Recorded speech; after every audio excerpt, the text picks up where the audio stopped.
Welcome back.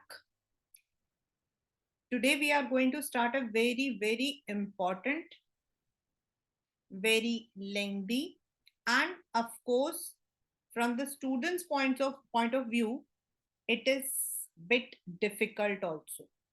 मतलब बच्चों का मानना है कि ये जो चैप्टर है ये उनको थोड़ा डिफिकल्ट लगता है. Over the period of years, the students have given me this feedback that this chapter they feel, but of course as per boards इसका weightage भी आपका अच्छा है. And the chapter that we are going to start today is financial management, because the next chapter is financial market.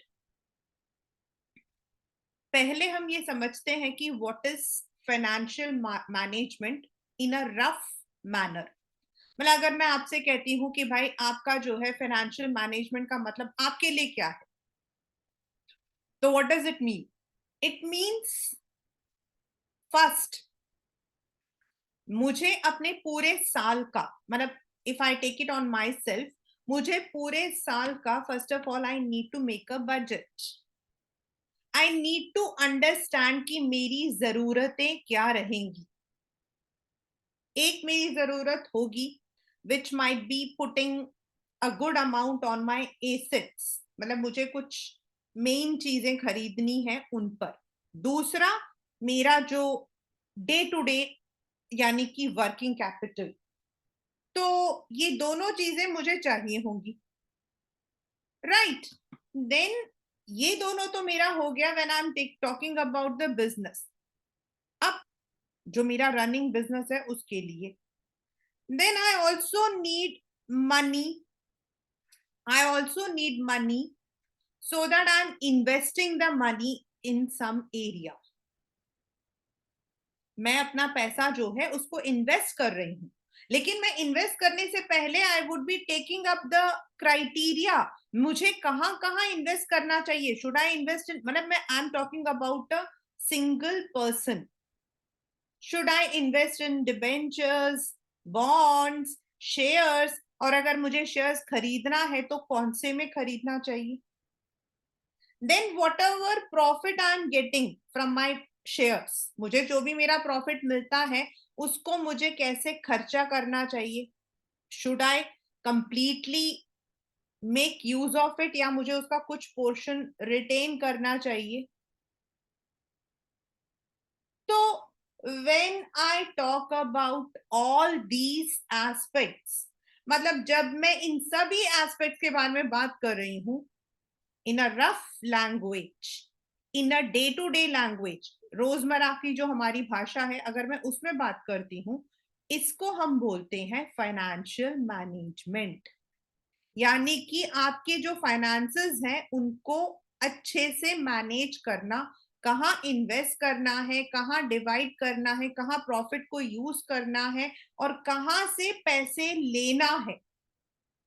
From where should we get the finance at a cheaper rate. और ये सब हमारा जो मिलकर बनता है, that's called as management of finance, यानी कि फाइनेंस मैनेजमेंट.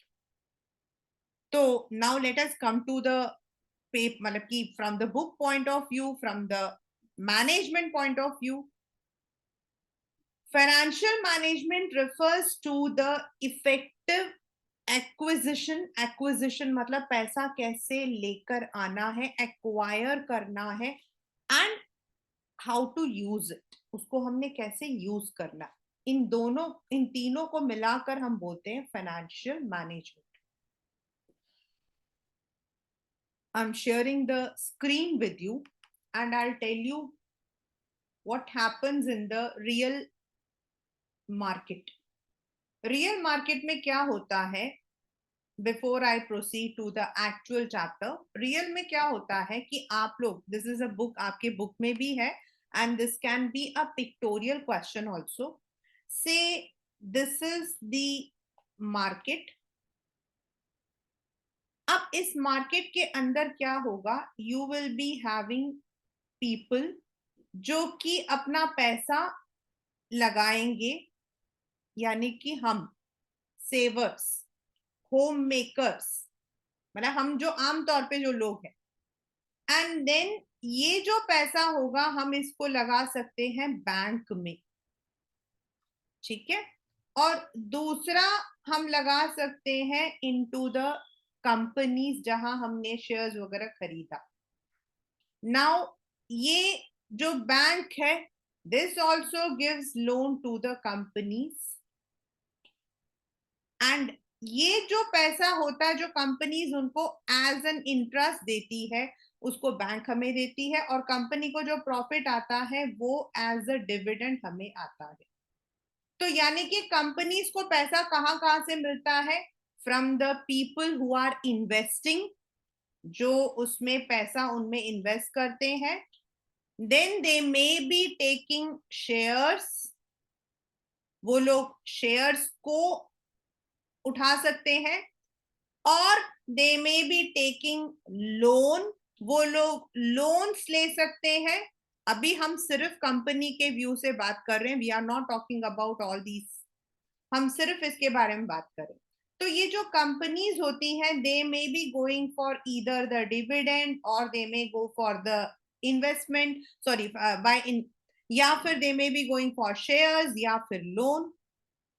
अब जब वो लोन लेते हैं तो they need to give interest, shares लेते हैं तो they have to give dividend, अगर वो शेयर्स लेते हैं तो उनको डिविडेंड देना पड़ता है, right.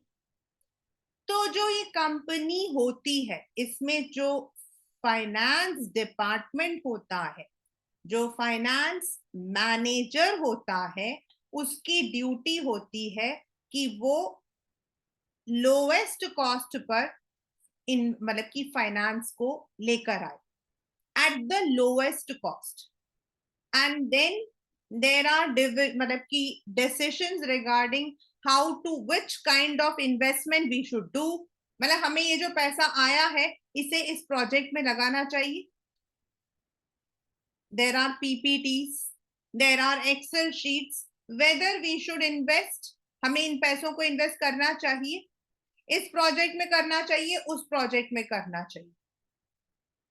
Then from where we can get the money, and अगर हमारे पास डिविडेंड आया है, प्रॉफिट आया है, तो उसको हमें कैसे डिवाइड करना चाहिए, ये सब कुछ जो है एक फाइनेंस मैनेजर यानी कि जो फाइनेंस मैनेजमेंट डिपार्टमेंट होती है वो करता है, and the entire procedure is called as finance management. The main aim of any finance management is wealth maximization. अब what is the meaning of wealth maximization? Means आपके पास मतलब आपने जो है 1,000 रुपए लगाए, you have invested 1,000 rupees over the period of 5 years, आप क्या चाहोगे कि आपका 1,000 10,000 बन जाए। आपकी जो 1,000 रुपए की कीमत है that should rise to 10,000। Reliance when it was started, Reliance India जब स्टार्ट हुआ था आप उसकी स्टोरी पढ़िएगा and you will come to know कि at what price did Dhirubhai Ambani start his business, और आज उनकी क्या वैल्यू है। The richest person in India, in fact he is one of the richest person in the world. ये है wealth maximisation, यानी कि जो उनका शेयर उन्होंने जो इन्वेस्ट किया था, जो पैसा उन्होंने लगाया था, उसकी आज कीमत बढ़ गई है। And how does it increase, मतलब हम उसको कैसे वैल्यू करते हैं। It is a one marker question, यानी कि आपका जो नंबर ऑफ शेयर्स है और आज मार्केट में उसकी क्या वैल्यू है। आपके नजरिया से from our point of view, मैंने रिलायंस का शेयर लिया था, आई थिंक 2,000 रुपीज, 1,800 का कुछ का लिया था, आज उसकी कीमत है 2,600। यानी कि अगर मैंने 1,800 रुपीज का लिया है से 10 शेयर्स, तो मैंने 18,000 लगाया, और आज मेरे शेयर की वैल्यू है 26,000, यानी कि मेरे वेल्थ में 6,000 रुपए बढ़ गए, सॉरी 8,000 रुपए बढ़ गए। That is called as wealth maximization, and this is the main objective of financial management. Class 12 इसको मतलब कि आप लोग रिकॉर्ड कर लो अपने दिमाग में, अंडरलाइन कर लो, हाईलाइट कर लो, क्योंकि आगे एक और टर्म आएगा फाइनेंशियल प्लानिंग, और दोनों के ऑब्जेक्टिव आपके एग्जाम में आते हैं. So there should be no confusion. Manage करने का मतलब है जो चीज है उसको संभालना. प्लान का मतलब होता आगे के लिए सोचना. तो याद रखना. तो व्हाट डज इट डज, मतलब ये एक मतलब जनरल आपका वो है कि व्हाट डज फाइनेंशियल मैनेजमेंट. हमारे पास कितना फिक्स्ड एसेट्स है. I think you all are doing it in your accounts. All the movable, immovable, current assets. हमने कितना पैसा लॉन्ग टर्म में लिया है, शॉर्ट टर्म में लिया है. व्हाट इज द प्रोपोर्शन डेप्ट इनटू इक्विटी. एंड इन सबको हम लोग जो है where do we show, these all are shown in our profit and loss account. And I hope you all are making those in your financial accounts. तो that is where हमारा financial management की जरूरत पड़ती है. मतलब हमें long term कितना लेना चाहिए, शॉर्ट टर्म कितना लेना चाहिए. अगर हम लोन मतलब एक प्रोजेक्ट हम लेना चाहते हैं एंड उस प्रोजेक्ट में मुझे 100 करोड़ की जरूरत है, I need 100 crore. Now definitely no businessman is going to completely put his own 100 crore. तो इस 100 करोड़ को शेयर्स एंड डेप्ट में मुझे कैसे डिवाइड करना, what should be the proportion, whether the proportion if I'm taking debt would be beneficial or if I'm taking shares would be beneficial. अभी हमारा एक क्वेश्चन है 6 मार्कर, and I इस बार मैं उम्मीद कर रही हूँ कि that would be there in your question paper because for the past 2 years it was not there, but it is one of the most important questions and in your pre-boards you can expect it 100%. That's a what you call as numerical question. तो ये हमें quantum को देखना पड़ता है. तो उनके लिए हम क्या करते हैं, पेपर में आपका क्वेश्चन आता है, identify one of the decisions. Word क्या आएगा हमारा, डेसिशंस. तो हमारे पास 3 डिसीजंस हैं. The first decision is investment, second is financing and third is dividend. तो फाइनेंसिंग डिसीजन क्या होता है, फाइनेंसिंग डिसीजन होता है हम इन्वेस्टमेंट डिसीजन क्या होता है, इन्वेस्टमेंट डिसीजन होता है हम किस एसेट पर. अब हमारे पास 2 प्रोजेक्ट हो सकते हैं, राइट, 2 प्रोजेक्ट हो सकते हैं. तो वी नीड टू अंडरस्टैंड कि हम लॉन्ग टर्म इन्वेस्टमेंट किस में लगाएं, शॉर्ट टर्म किस में लगाएं, where to invest our money. और उसके लिए हम लोग कैलकुलेट करते हैं अपना ROI, रिटर्न ऑन इन्वेस्टमेंट. जिसमें हमें प्रॉफिटेबल लगता है we invest in that, right. The second one is the financing, जो अभी मैंने आपको बताया, द डेब्ट कैपिटल इनटू इक्विटी का रेशियो. अगर मुझे 100 करोड़ चाहिए तो 80 लाख डेब्ट एंड 20 लाख शेयर्स. 80 शेयर्स 20 डेब्ट, 50-50, मतलब what should be the quantum. और उस क्वांटम के बढ़ने या घटने से, मतलब इफ आई एम इंक्रीजिंग और decreasing the quantum, what will be the effect on the share value. This is financing decision. And third is when you are getting the data, मतलब कि प्रॉफिट आपको मिल जाता है. और class 12 once again I'm telling you, ये जो तीनों decisions है, this comes as identify in 1 mark. तो ये कौन सा decision है ये आपको बताना होता है. So when you are getting the profit, as I have been telling you, profits को normally we never divide completely. 11th standard में मैंने आपको बताया था हम कभी भी प्रॉफिट को कंप्लीटली नहीं देते. मान लो कि मुझे 1 लाख रुपीस का प्रॉफिट हुआ है, say I have got a profit of 1 lakh. Normally, I'm talking about a normal way. हम पूरे 1 लाख को कभी भी डिवाइड नहीं करते. We might be keeping something as retained earnings, जिसे हम इमरजेंसी में यूज कर सकें या फिर हम उसको फ्लो बैक कर सकें, दोबारा से उसको कहीं इन्वेस्ट कर सकें. लेकिन कई बार the companies have to go for 100% declaration of dividend also. So those all decisions regarding whether to declare 100%, whether to declare or not, how much of money has to be declared, ये सब कुछ जो होता है that's called as dividend decision. तो investment decision है किस project, किस एसेट पर हम अपने फंड को इन्वेस्ट करें जिससे हमें मैक्सिमम रिटर्न ऑन इन्वेस्टमेंट मिल जाए. Financing is when a company needs sources for its different projects. So from where should it come? Whether it should be debt, whether it should be equity. Agar equity to debt hai to what should be the quantum?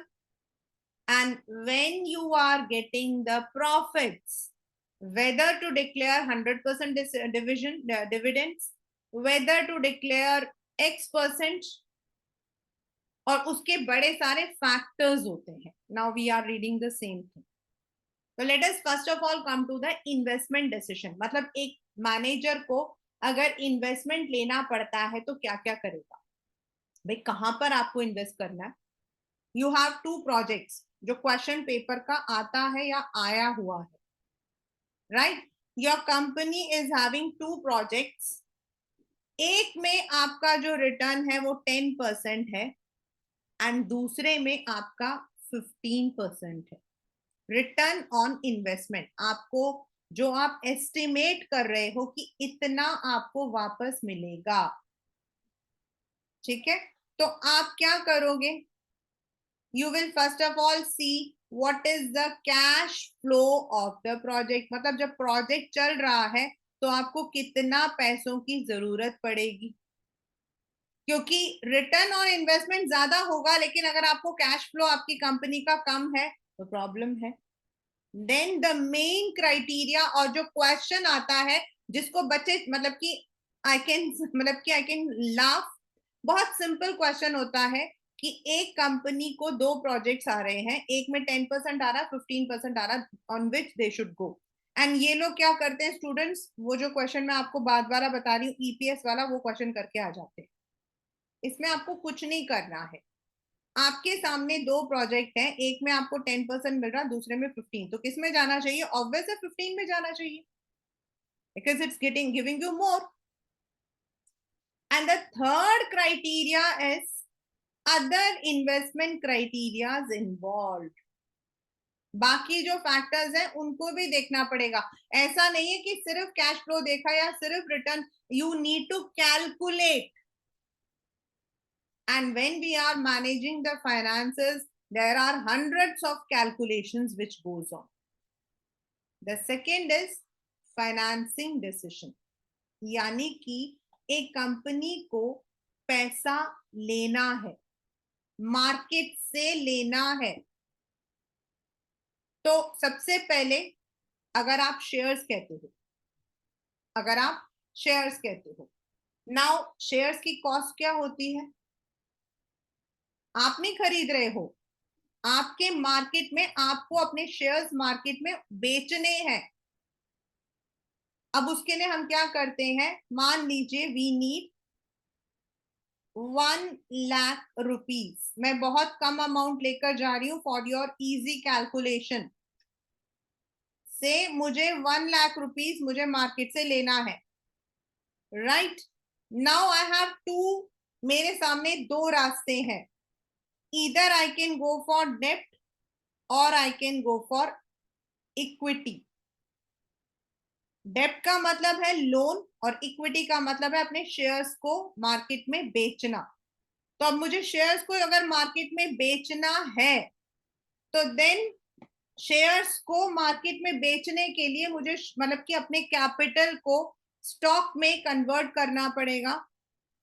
SEBI से permission लेनी पड़ेगी, उससे related documents मुझे तैयार करना पड़ेगा, and in सब के लिए मुझे बैंकर, अंडर राइटर सबको अपॉइंट करना पड़ेगा, जिसके लिए मुझे बहुत सारा पैसा चाहिए होगा। क्या मेरे पास है वो? तो first of all I need to look what should be the flotation cost.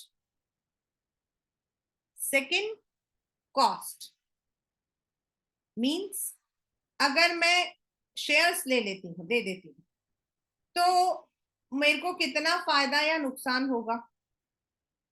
In the loan मुझे हर महीने इंटरेस्ट पे करना पड़ेगा, मुझे हर महीने इंटरेस्ट पे करना पड़ेगा, प्लस मुझे एक टाइम के बाद इन प्रिंसिपल को भी वापस करना पड़ेगा। अगर मान लो मैंने 1 लाख रुपीस लोन लिया है at the rate of 4%, right, तो मैं 1 लाख रुपए के लिए कितना वापस कर रही हूं? If I have taken 1 lakh rupees loan और मुझे 4% पर एनम देना पड़ रहा है, तो मुझे कितना वापस करना पड़ रहा है? I need to see that, यानी कि मुझे 1,04,000 वापस करना पड़ेगा। एंड अगर मैं इसी चीज को इक्विटी शेयर्स के थ्रू निकालती हूं, तो मेरा कॉस्ट कितना पड़ेगा? मुझे वो भी कैलकुलेट करना पड़ेगा, which is cheaper. Third, risk. Shares में normally risk is only nobody buys your share, लेकिन डेप्ट में आपके बहुत रिस्क है। वाई? पहला, every month you need to return back you have to pay back the interest, you need to return back the principal। अगर आपके मतलब if you are not having the cash flow और आप अगर interest नहीं दे पा रहे हो, तो then it may lead to other problems। तो रिस्क, उसके लिए you need to calculate what is your operating cost, overhead cost. क्या आपके पास हर महीने उतना पैसा है कि आप एज एन इंटरेस्ट वापस दे पाओगे? कंट्रोल कंसिडरेशन, अगर मैं चाहती हूँ कि नहीं भाई, मेरे पास जितने शेयर होल्डर्स हैं वही बहुत है, आई don't want more share holders, क्योंकि जितने शेयर होल्डर्स होंगे कंट्रोल हमारा उतना कम हो जाएगा। Right now if I am having 70% in my company, हो सकता है पीछे जाकर ओनली 60% हो जाए। I don't want people to enter as share holders, I want that कि वो लोग सिर्फ एज एन इन्वेस्टर या एज लोन मुझे दें। तो अगर मैं कंट्रोल नहीं डाइल्यूट करना चाहती, मैं नहीं चाहती और हमारे यहाँ शेयर होल्डर्स आए, तो then I will go for loan. Debt, cash flow position, that would all मतलब कि वो level of fixed operating cost के साथ ही it would be added. And then last but not the least, state of capital market. अगर इस वक्त market अच्छा है, I can definitely go for shares, क्योंकि लोग खरीदेंगे। लेकिन if the market is bearish, अगर मार्केट जो है वो थोड़ा स्लो डाउन है, then nobody will buy my shares, तो it is better that I go for debt. तो ये एक फैक्टर नहीं होता है, there are number of factors, number of numericals which we consider before we go for the finance decision। अगर हमें Depp पे जाना है, डेप प्लस इक्विटी पे जाना है, अगर डेप प्लस इक्विटी पे जाना है तो कितना जाना है, everything has to be calculated। The third is dividend। अब भाई आपके पास प्रॉफिट आएगा। In some companies there is a dividend policy, और ये पॉलिसीज जब वो कंपनी को फॉर्म करते हैं ना, at the time of incorporation, उस वक्त में they decide whether they are going to declare dividends every month, every quarter or twice in मतलब कि 2 years में एक बार, they will decide। and how they decide, what is the amount of earning, भाई इतना कम है that you are not able to declare it, then you will not do it. Stability of earning, whether you are earning it, आपका जो earning है, अब for example इस quarter में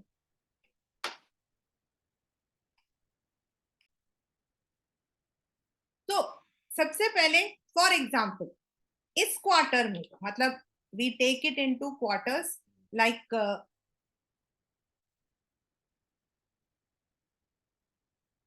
अप्रैल, May, June, July, August, September, September to December, and then January to March, right? अब हम देखेंगे कि what is the amount we are getting in each quarter. अब मान लीजिए कि इस क्वार्टर में तो आपको 15% प्रॉफिट हुआ, बट यहां पर आके आपका सिर्फ 5% हुआ। अगेन यहां पर आपका 5% रहा, यहां पर 7% रहा। नाउ यू हैव टू सी, आपका ऐसा नहीं होना चाहिए कि आपने ये 15% को लेकर आपने हायर रेट हायर बोल दिया। So first of all you have to analyze what is your stability of earning, then what is the stability of dividend. कुछ कंपनीज जो है वो स्टेबल डिविडेंड देना पसंद करती है, मतलब उनको प्रॉफिट चाहे कितना भी आए, they give only that much dividend, maybe 5%, 2%, 1%, and this is मतलब कि decided in the annual general meeting। ये जो होता है ये एजीएम के अंदर मतलब कि करते हैं कि पर शेयर वो कितना डिविडेंड देंगे। then if a company is new or if the company is growing, मतलब वो ग्रोथ को लेकर चल रही है, आगे वो अपने आप को एक्सपैंड करना चाहती है, तो then the company will keep the money as retained up, मतलब की अर्निंग्स, यहां पर वो रिटेन्ड अर्निंग्स को रख लेगी and it will be declaring less dividend. Then जो हमारा डिविडेंड होता है, जो हम प्रॉफिट देते हैं, वो हमें अपने कैश से देना होता है, जो हमारे कैश इन हैंड होता है।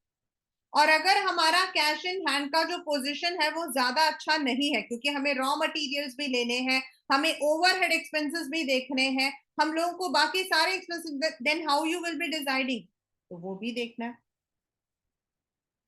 when we are declaring the dividend, जब हम डिविडेंड को डिक्लेयर करते हैं, अभी तो गवर्नमेंट ने इस साल तो थोड़ा चेंज किया है, बट नॉर्मली क्या होता है, कंपनीज अगर हाई डिविडेंड देती है तो they have to pay higher tax.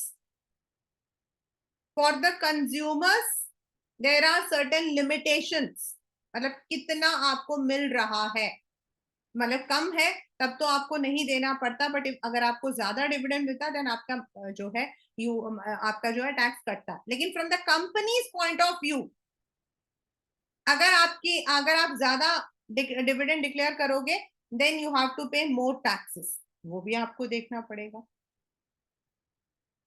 Next, when you are taking the AGM, annual general meeting को आप लेते हो, तो we also come to know कई शेयर होल्डर्स जो है, खासकर जो ओल्ड होते हैं, वो लोग पैसा कंपनीज में इसीलिए लगाते हैं ताकि so that they are getting regular income, higher income. और अगर मतलब कि जो आपके शेयर होल्डर्स हैं, दे डोंट प्रेफर कि आपको रिटेन्ड अर्निंग रखनी है, और ये जो रिटेन्ड अर्निंग ये कंपनी खुद नहीं रखती है, they have to take this in the meeting, then you have to declare higher dividend. Stock market एक अच्छी कंपनी का जो मतलब कि इंडेक्स होता है, एक अच्छी कंपनी का इंडेक्स वही होता है जो हायर डिविडेंड देता है। अगर आप कम देते हो ना, अगले दिन आपकी कंपनी के शेयर्स की वैल्यू कम हो जाती है। So you need to keep in mind that also, ऐसा ना हो कि आज तो आपने कम डिविडेंड दिया, कल को शेयर होल्डर से उठ के चले गए। That has to be balanced. Next is access to capital market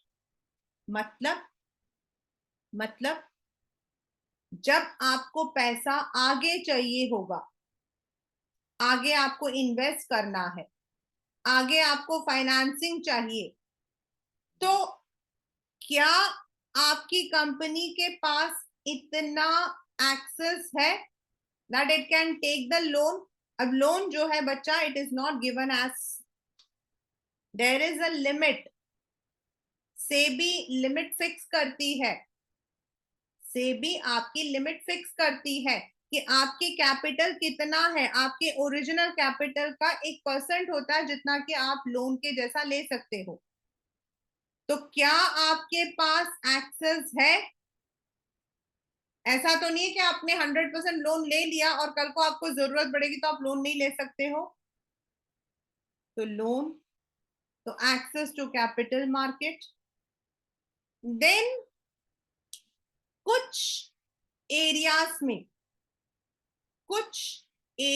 में there might be a contractual constraints, मतलब आपने लोन लिया हुआ है,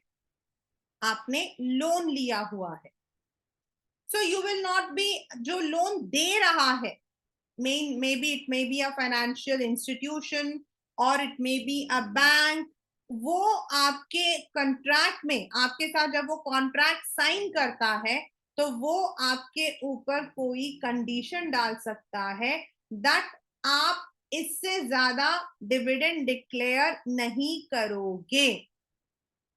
नाउ द क्वेश्चन कम्स, ऐसा वो क्यों करेंगे भाई? बिकॉज उनको अपना पैसा वापस चाहिए। अगर आपने अपना सारा प्रॉफिट डिविडेंड में दे दिया तो फिर आप लोन वाले को क्या वापस करोगे? उसको डर होगा। So there might be a contractual constraint, and last but not the least is the legal constraint, यानी कि अकॉर्डिंग टू लॉ आप कितना ले सकते हो। There might be company law के अकॉर्डिंग, there might be something else also, so that all have to be scene.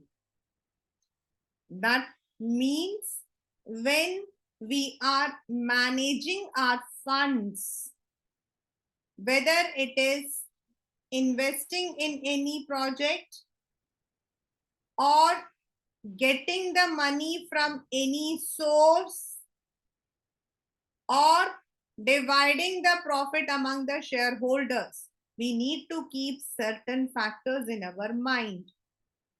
All these factors are, first of all, discussed at length in the AGM, annual general meeting, and then it is decided which one has to be taken.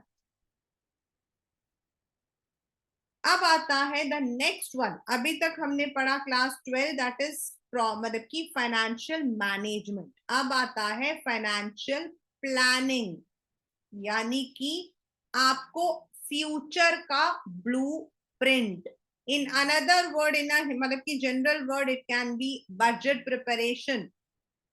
हमें future के लिए कितना पैसा चाहिए, and इसका objective अभी आपको मैंने ऊपर बताया था कि देयर विल बी 2 ऑब्जेक्टिव। उसका ऑब्जेक्टिव है जो ओनर है, जो शेयर होल्डर्स है, उनके शेयर की वैल्यू को बढ़ाना, राइट। एंड फाइनेंशियल प्लानिंग का जो है, it means availability of the fund whenever required, यानी हमें फंड्स को ऐसे मैनेज करना है, प्लान करना है इन सच अ मैनर, अपने कैपिटल स्ट्रक्चर को, यानी कि अपने वर्किंग कैपिटल, अपने फिक्स्ड कैपिटल को, that whenever we require the funds should be easily available, and then it is also that the funds are not lying idle or the funds are not unnecessarily raised. आपके पास idol fund पड़ा था लेकिन आपने जो है उसको देखा ही नहीं, या फिर आपको जरूरत ही नहीं थी, देयर वाज क्वांटम, मतलब आपके पास था, then also you have raised the capital. दोनों नहीं होना चाहिए। This is when we talk about planning, कोई भी अनसर्टेनिटी को हमें फेस करना हो, अगर आप प्लान करोगे then you would be able to keep a check control. You would be able to avoid the wastage. It will help you to coordinate with all your projects. कभी भी business is uncertain. कोई shock, कोई surprise होगा. आज आपके पास क्या है और कल क्या होना चाहिए. आपके पास आपने कितना इन्वेस्ट किया है और इन्वेस्टमेंट के लिए आप कहां से फाइनेंस उठा रहे हो. And a complete control. Objective is very, very important as per your exam. This comes in your 1 marker question normally. अब आता है, हमने ऊपर पढ़ा था that हम इन्वेस्ट करते हैं, फाइनेंस करते हैं. तो while we are financing, हमें अपने कैपिटल स्ट्रक्चर पर ध्यान करना पड़ता है. यहां मैंने आपको बताया था that while we are financing, we need to keep the capital structure, whether we should go for debt, whether we should go for equity. Why that is? Because debt आपका cheap होता है, लेकिन आपको रेगुलर पेमेंट देनी पड़ती है. Shares आपका comparatively costly होता है, बट आपको रेगुलर कोई पेमेंट देनी नहीं पड़ती है. So you need to understand what is the financial structure. What should be the amount of long-term, short-term capital? आपको जब आप पैसा उठाते हो, फाइनेंस करते हो, तो then you need to see what is the fixed cost capital. Equity capital आप ले रहे हो, तो फिक्स कॉस्ट कैपिटल कितना है आपके कैपिटल स्ट्रक्चर में, कितना आपका डेप्ट है, what is the risk. And if I put 10 very important also, then also it is less. सबसे ज्यादा important question means what should be the quantum of equity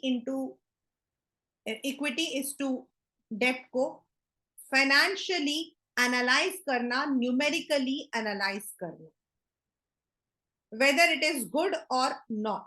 क्या हमें लेवरेज मिलेगा. लेवरेज का मतलब है क्या इंप्रूव होगा. एंड ट्रेडिंग ऑन इक्विटी का मतलब हो जाता अगर हम शेयर्स को आगे बेचते हैं, या फिर अगर हम शेयर्स को ना बेचकर, if we are adding on fund by taking डेप्ट, तो फिर हमें कितना फर्क पड़ेगा.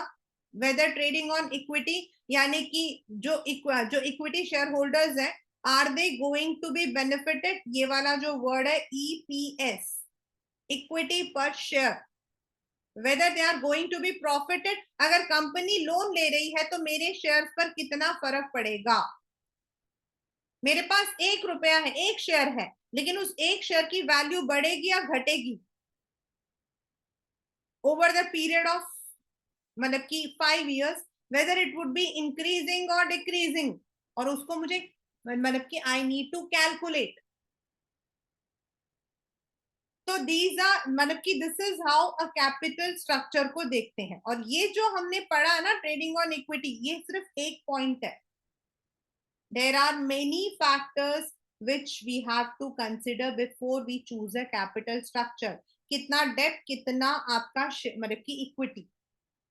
As I said, आप जब लोन लोगे तो यू नीड टू पे द इंटरेस्ट एग्जैक्टली. मतलब कि आपका जो लोन है 10 तारीख को लिया तो 10 तारीख को आपको इंटरेस्ट देना है. So whether your company is having the cash flow. Then the next आपका आता है interest coverage ratio. Over the period को हम लोग उसको मल्टीप्लाई करते हैं, हमने जितना इंटरेस्ट दिया है वो कितना है. मतलब मान लो कि मैंने 100 रुपए आज लिया है और मैं वापस 110 रुपए दे रही हूं आफ्टर 5 years. तो 5 साल बाद तो मेरे 100 रुपए की कीमत भी तो 110 हो जाती है. तो वो इंटरेस्ट को मैं कैलकुलेट करती हूँ. डेट सर्विस कवरेज रेशियो, ये इंटरेस्ट रेशियो का ही एक पार्ट है. देन मान लो मेरा रिटर्न ऑन इन्वेस्टमेंट 10% है. मेरा रिटर्न ऑन इन्वेस्टमेंट 10% है, लेकिन मेरे को जो इंटरेस्ट मैं ले रही हूं वो मुझे 12% देना पड़ रहा है, तो मेरे लिए मतलब कि मैं लोन ले ही नहीं सकती हूँ। देन एज आई सेड, अगर आपकी कंपनी ज्यादा प्रॉफिट लेती है तो you need to pay more taxes. तो टैक्स रेट, डेप्ट कितना सस्ता है, कितना महंगा है, इक्विटी कैपिटल में आपके क्या क्या चीजें एड ऑन होंगी। इक्विटी कैपिटल को अगर आप लेना चाहते हो, यानी कि if you want the share holders to invest in your company, then आपको जो अंडर राइटर्स, बैंकर्स, उनके लिए जो कॉस्ट पड़ेगा, flotation cost, we would be doing everything in detail in the class, in the next class, वो कितना है, whether you have that much money, risk, debt is cheaper but it is riskier because after a time you have to return back. Flexibility, मतलब डेप्ट थोड़ा, equity ज्यादा या equity थोड़ा, डेप्ट control factor. Regulatory framework, SEBI क्या कहता है, कितना इक्विटी उठा सकते हो, कितना आप डेप्ट ले सकते हो। स्टॉक मार्केट कंडीशन, जो अभी ऊपर भी पड़ा था, सेम। एंड दूसरी कंपनीज का भी we need to have the capital structure, हम लोगों को एक कंपटीशन में रखना पड़ता है। So this is how we decide कि हमारी कंपनी का कैपिटल स्ट्रक्चर क्या रहेगा, डेब्ट कितना रहेगा और इक्विटी कितनी रहेगी। Then we have to capitals which we will be requiring. एक, आपके land, building, plant, machinery, anything which is fix, movable, immovable, and that depends कि आपका किस तरीके का बिजनेस है। भाई अगर आपका ट्रक का बिजनेस है तो आपका जो बिजनेस, जो ट्रक है, उन पर आपका ज्यादा पैसा होगा। अगर आप मैन्युफैक्चरिंग का बिजनेस करते हो तो प्लांट, मशीनरी, लैंड, इन सब पे आपको खर्चा करना पड़ेगा। लेवल ऑफ ऑपरेशन आप कम लेवल पर करते हो, you are not scaling it, ज्यादा प्रोडक्ट्स नहीं बनाते, कम कैपिटल की जरूरत। If you are using technology, digital, ज्यादा महंगा पड़ेगा। अगर आप ह्यूमंस, मैन मतलब कि ह्यूमन लेबर को लेते हो, सस्ता पड़ता है। आपकी जो आपका जो बिजनेस है उनमें टेक्नोलॉजी को अपग्रेड करते रहना पड़ता है, तो महंगा पड़ेगा। अगर आप आज एक प्रोडक्ट बना रहे हो और कल 10 प्रोडक्ट बनाना चाहते हो तो फिर आपको ज्यादा प्लांट, मशीनरी, सबकी जरूरत पड़ेगी। If you want to grow, if you want, then you need more money. Financing alternative, आपके पास और रास्ते हैं, and sometimes you may be collaborating with others. Like in schools अगर आप देखो तो स्कूल के साथ बैंक्स होते हैं।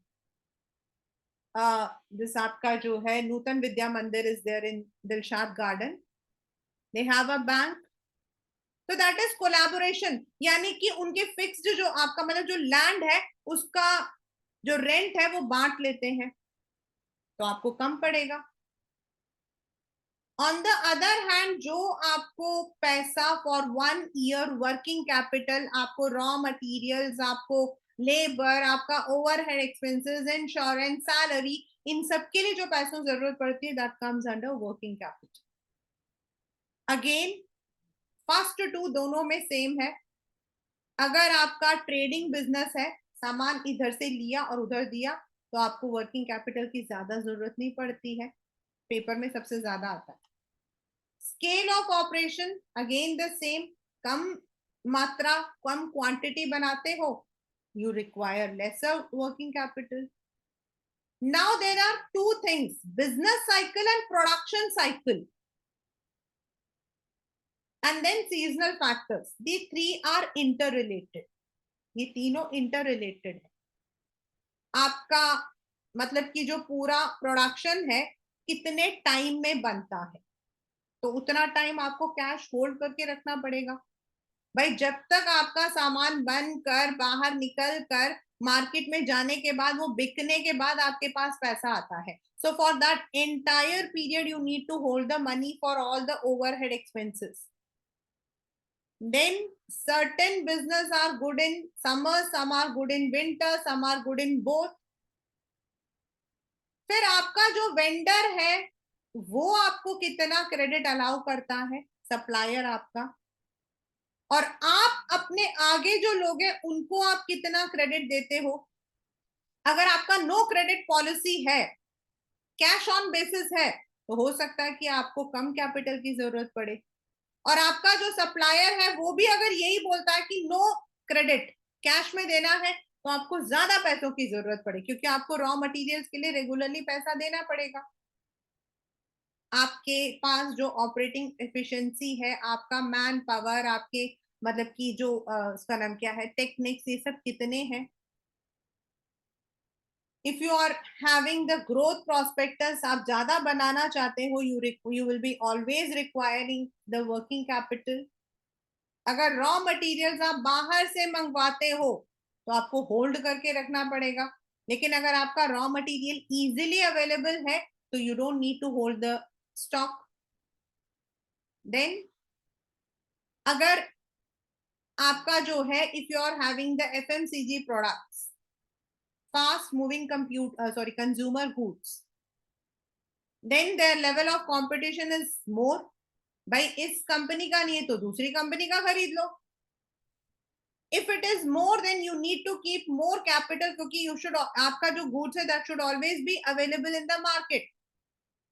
एंड देन इन्फ्लेशन, यानी कि द राइज ऑफ प्राइस। अगर फ्यूल का प्राइस बढ़ता है तो the price of everything automatically increases. तो इन सबको लेकर हमें फिक्स्ड कैपिटल, वर्किंग कैपिटल और अपनी कैपिटल स्ट्रक्चर का आने वाले मतलब की पीरियड के लिए we plan it, so that the funds are always available and we are not raising the funds unnecessarily.